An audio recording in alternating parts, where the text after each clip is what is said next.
11월 16일 수요일 하나님께서 주시는 말씀은 창세기 47장 23절부터 31절까지입니다. 봉독을 합니다. 요셉이 백성에게 이르되 오늘 내가 바로를 위하여 너희 몸과 너희 토지를 샀노라. 여기 종자가 있으니 너희는 그 땅에 뿌리라.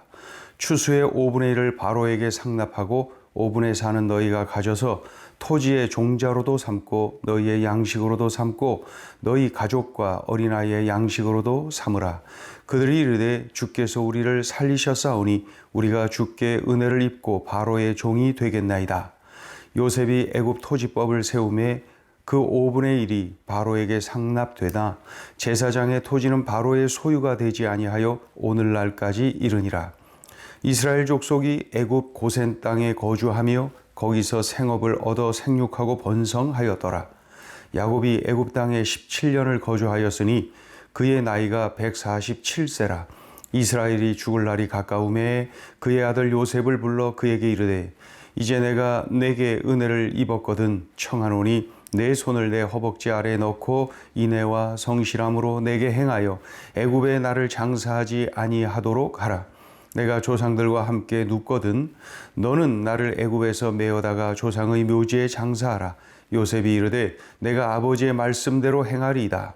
야곱이 또 이르되 내게 맹세하라 하매 그가 맹세하니 이스라엘이 침상 머리에서 하나님께 경배하니라. 아멘. 기억합니까? 애굽의 그 바로의 꿈 말입니다. 그 꿈을 요셉을 통하여서 하나님이 해몽해 주셨지요. 그 내용은 아주 단순합니다. 7년 풍년, 7년 흉년. 7년 풍년이 있은 후에 7년 흉년이 있을 것이다. 그런 내용의 꿈입니다. 그 꿈대로 7년 풍년을 누렸지요. 그리고 그 7년 풍년 기간에 다가올 7년 흉년을 대비를 했지요.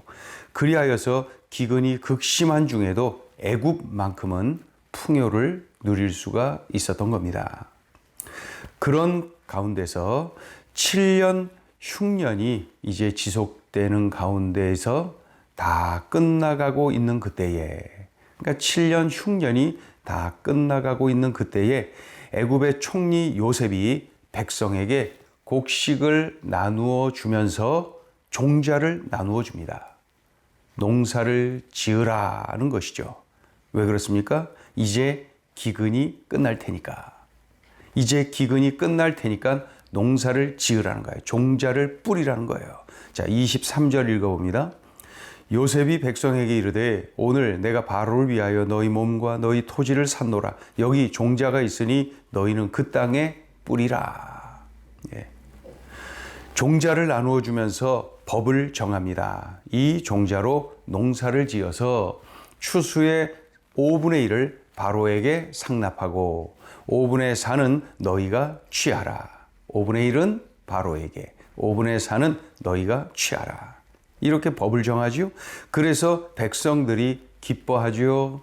존경하지요. 감사해하지요. 그 요셉을 향하여서 말입니다. 그러면서 뭐라 그래요?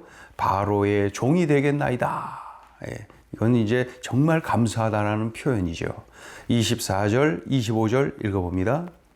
추수의 5분의 1을 바로에게 상납하고 5분의 4는 너희가 가져서 토지의 종자로도 삼고 너희의 양식으로도 삼고 너희 가족과 어린아이의 양식으로도 삼으라. 그들이 이르되 주께서 우리를 살리셨사오니 우리가 주께 은혜를 입고 바로의 종이 되겠나이다. 요셉이 세운 이 조세 제도가 오랫동안 지속이 됩니다. 한편 집단 이주해온 야곱 가문, 이 이스라엘 족속이 애굽 고센 땅에 거주하여서 거기서 생육하고 번성하는 모습을 볼 수가 있습니다. 그곳에 거한 지 17년이 지났을 때에, 즉 야곱의 나이가 147세가 되었을 때에 야곱이 그의 아들 요셉을 부릅니다. 요셉을. 그리고 요셉을 부른 후에 그 요셉에게 간청을 합니다. 뭐라고 그러나요? 나를 애굽에 장사 지내지 말고 헤브론 땅 막벨라 굴 나의 조상의 묘지에 장사를 지내달라. 예.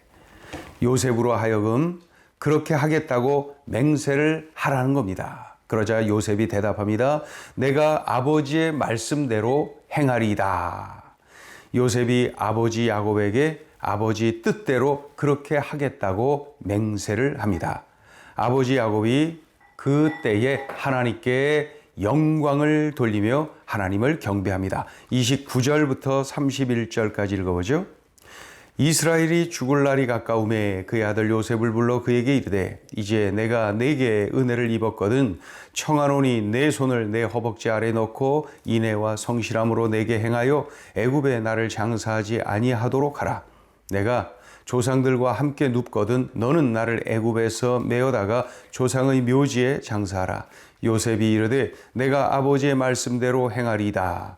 야곱이 또 이르되 내게 맹세하라 하매 그가 맹세하니 이스라엘이 침상머리에서 하나님께 경배하니라. 자, 오늘 주시는 메시지입니다. 첫째, 요셉처럼 하나님을 신뢰하라. 요셉이 백성들에게 곡식을 나누어 줍니다. 이것은 이제 이 흉년 기간에 계속해서 그 저장해 놓은 그 곡식을 백성들에게 나누어 주는 것 아닙니까? 이것은 지속적으로 해왔던 일입니다. 흉년이 지속되니까 그렇게 진행을 하고 있는 거예요. 그런데 오늘 요셉은 곡식을 나누어 주는 것뿐만 아니라 뭐라 그럽니까? 종자를 줍니다. 그리고 농사를 지으라는 거예요. 종자를 뿌리라는 겁니다. 지금까지는 종자를 뿌려도 아무 소용없었어요. 왜요? 비가 없으니까. 기근이 극심하니까. 그래서 종자를 뿌려도 소용없기 때문에 그저 이 7년 흉년을 버티는 거죠. 7년 풍년 기간에 대비해 온 그 곡식을 가지고 말입니다. 그런데 총리 요셉이 종자를 나누어 주면서 뿌리라는 겁니다. 다시 농사를 지으라고 말을 하죠. 왜 이런 행동을 갑자기 하는 겁니까? 아주 단순합니다. 하나님이 말씀하신 대로 7년 풍년, 7년 흉년 이렇게 지속될 것이니 말입니다. 하나님 말씀대로 7년 풍년이 있었지요. 그리고 하나님 말씀대로 이제 7년 흉년이 지속되고 있는데 곧 7년이 끝날 것이기 때문에 그런 겁니다. 아주 단순하죠. 그러니까 7년 흉년의 마지막 지점에서 이렇게 요셉은 백성들에게 종자를 뿌리라고 나누어 주고 있는 것입니다. 그러니 기근이 끝난다. 다시 농사를 지으면 된다라고 믿고 종자를 나눠주고 있는 것이죠. 정말 단순하지 않습니까? 정말 단순합니다. 하나님이 그렇게 말씀하셔서 7년 풍년, 7년 흉년 말씀하신 대로 7년 풍년 있었고 말씀하신 대로 지금 흉년이 지속되고 있는데 하나님 말씀대로 7년으로 끝날 거야. 하나님 말씀을 철저하게 아주 단순하게 명확하게 믿는 것이죠. 신뢰하는 겁니다. 정말로 이러한 요셉을 하나님이 얼마나 좋아하셨을까요? 하나님 말씀 한마디를 그대로 듣고 말이죠. 행동으로 옮기는 그러한 요셉의 모습 하나님이 얼마나 좋아하셨을까? 하나님이 복을 주실 수밖에 없어요. 나는 어떤가요? 이토록 하나님을 신뢰하고 있나요? 이토록 하나님을 신뢰하고 있나요? 내가 그렇게 살고 있나요? 하나님을 이렇게 신뢰하나요? 하나님 말씀 한마디를 이렇게 내가 신뢰하고 순종하나요? 오늘 이러한 요셉의 모습을 보면서 또 요셉에게 은혜를 부어주시고 말씀을 이행하시는 그 하나님을 보면서 말이죠. 우리가 결단하자고요. 요셉처럼 하나님을 신뢰하자. 요셉처럼 하나님을 신뢰하자. 이오고 나 자신을 향하여서 명령하고 결단하자고요. 요셉처럼 하나님을 신뢰하자. 자, 둘째 주시는 메시지입니다. 풍요로운 애굽에 안주하지 말고 약속의 땅에 마음을 두라. 지금 아버지 야곱이 아들 요셉에게 간청합니다. 나를 이 고센 땅, 이 애굽에 장사 지내지 말고 조상의 묘지에 장사해달라.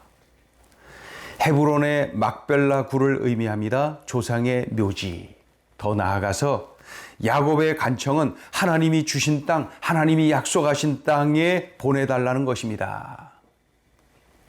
지금 애굽의 고센은 아주 풍요로운 곳, 안락한 곳, 그럼에도 불구하고 궁극적으로 가야 할 곳은 하나님이 주신 땅, 하나님이 명하신 땅, 하나님이 가라 하신 땅, 하나님의 뜻, 하나님의 계획이 묻어 있는 땅, 가나안으로 가야 한다는 그러한 믿음의 고백을 하고 있는 것이죠. 단순하게 그저 우리 조상의 묘가 있는 곳, 이것이 전부가 아니라 그 땅은 하나님이 가라 하신 땅이야. 그 땅은 하나님이 주신 땅이야. 그 땅에 하나님의 약속이 있어 하면서 그 땅으로 가야 한다고 믿음의 고백을 하고 있는 것이죠. 더 나아가서 지금 우리가 이곳 애굽에 머물고 또 잘 지내고 있지만 너희들도 이곳에 안주하지 말고 반드시 그곳으로 돌아가야 한다고 가르치고 있는 것이죠. 항상 그곳을 돌아가야 된다는 사실을 명심하라고 아버지 야곱이 자식에게 가르치고 있는 것입니다. 어떻습니까? 어떤 생각이 듭니까? 지금 이 땅의 삶에 안주하고 우리가 가야 할 곳, 궁극적인 하나님의 나라를 망각하고 살고 있는 것은 아닙니까? 우리는 항상 천국을 기억해야 됩니다. 이 땅의 삶은 마치 애굽 고센 땅에 잠시 머무는 것처럼 말입니다. 우리의 이 땅의 삶은 잠시 머무는 곳입니다. 잠시 머무는 곳. 우리가 궁극적으로 가야 할 곳은 그들 야곱이 꿈꿨던 그 가나안 땅처럼 말이죠. 우리가 궁극적으로 가야 할 곳은 천국임을 우리들이 알아야 된다는 것이죠. 그러니 풍요로운 이 고센에 안주하지 말고 약속의 땅에 마음을 두라. 천국 백성임을 명심하라는 거예요. 하나님의 자녀임을 명심하라는 거예요. 하나님이 주신 약속을 기억하라는 것입니다. 오늘 이 말씀을 꼭 명심하고 이 땅의 삶은 잠시 머물다 가는 곳이다. 마치 애굽의 고센 땅과 같은 것이다. 때로는 이 땅의 삶이 참으로 안락하고 여러모로 편안함을 누린다 할지라도 이곳은 잠시 머물다 가는 고센과 같은 곳이다. 마치 하나님이 명하신 땅 가나안을 바라보고 꿈꾸듯이 우리들도 장차 영원히 거할 하나님의 나라 천국을 우리가 기대하면서 천국을 바라보면서 이 땅에서의 안주하는 삶이 아니라 천국을 기대하는 삶을 살아야 될 것입니다. 천국 백성임을 명심하며 살아야 되는 것이죠. 기도합니다. 하나님 아버지, 야곱과 요셉의 그 만남, 그 대화를 통하여서 우리에게 소중한 깨달음을 주시니 감사합니다. 어떻게 살아야 될지, 어디를 바라보며 살아야 될지를 일깨워 주셨사오니 우리들의 삶이 그러하도록 도와주옵소서. 예수님의 이름으로 기도 올리옵나이다. 아멘.